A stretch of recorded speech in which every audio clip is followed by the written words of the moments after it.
मलिकपुर नामक गांव में गंगाराम करके एक व्यक्ति रहता है। उसका गुस्सा हमेशा नाक पर ही रहता है। गुस्सा आए तो किसी को भी कुछ भी बोल देना उसकी आदत थी। गंगाराम को बीवी और बच्चे रहते हैं। उनके ऊपर भी हमेशा चिल्लाते रहता था। ए क्या रे, सांबार बोला तो दाल बनाई, तेरे को दिमाग है क्या? तू इंसान ही है क्या? हट तेरी की, तेरे जैसी से शादी किया करके मेरा चप्पल मेरे मुंह पर ही मार लेना, ऐसा कर रही तू? लड़का, पिताजी आप ही ने तो बोला था दाल बनाओ करके, भूल गए क्या आप? कहती है तो बच्ची, पिताजी इतना गुस्सा क्यों आ रहा है? ये ठीक नहीं है पिताजी। ऐसा कहती है। गंगाराम, तुम दोनों किसी काम के नहीं हो, बुद्धू हो। मार्क्स तो लाना होता नहीं, लेकिन मुझे सलाह दे रहे हो क्या? चुपचाप खाओ, नहीं तो दोनों को मार पड़ेगी, करके चिल्लाता था। गंगाराम एक गाड़ी पर बकेट में Chinese noodles, Manchurian, rice, momos बनाकर बेचता था।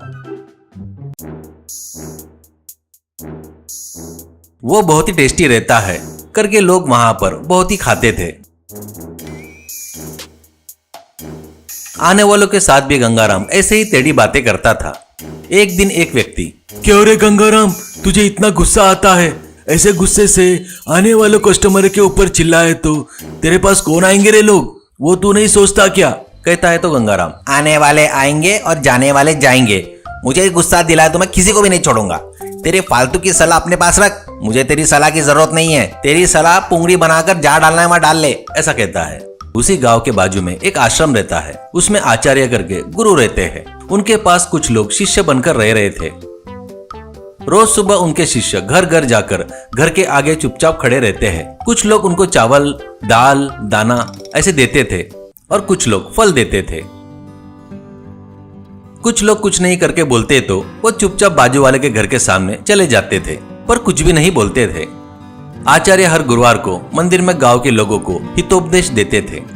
बेमतलब का दिखावा करके पैसे बर्बाद नहीं करना चाहिए, करके बोलते थे। वो सुनकर गंगाराम को बहुत गुस्सा आता था और वो, हट तेरी की, ऐसे बेवकूफों की वजह से ही मेरे जैसे लोगों के धंधे मार खा रहे हैं। लोग खर्चा करेंगे तो ही हमारा धंधा चलेगा ना। इसकी बातें सुनकर ही इस बीच लोग मेरी गाड़ी पर आकर खाना छोड़ दिए। असल में ये बुड्ढे को क्या तकलीफ हो रही है क्या? करके गालियां देता था। एक दिन आचार्य खुद भिक्षा मांगने आते हैं। घर घर दुकान दुकान घूमकर भिक्षा मांग रहे थे। वैसे ही गंगाराम के गाड़ी के पास आकर सामने चुपचाप खड़े हो जाते हैं।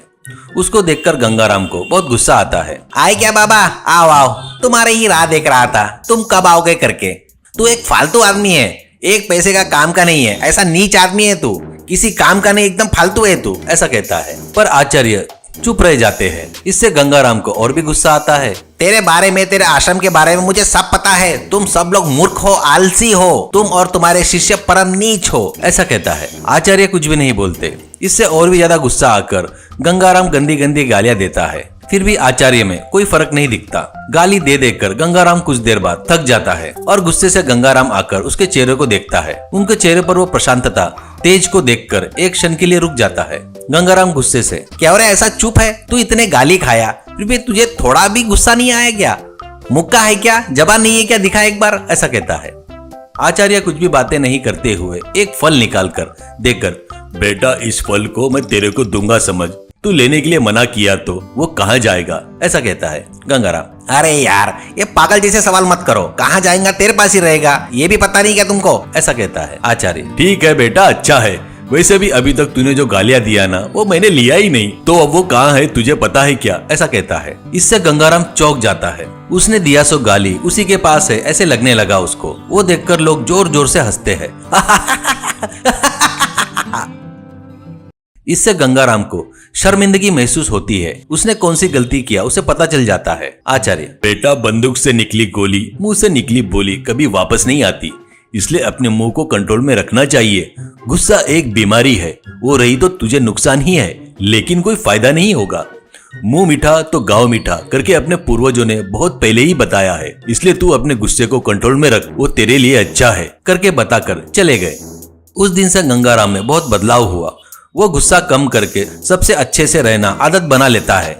उसमें हुए बदलाव को देखकर घर वाले ही नहीं, गांव वाले सभी लोग खुश होते हैं।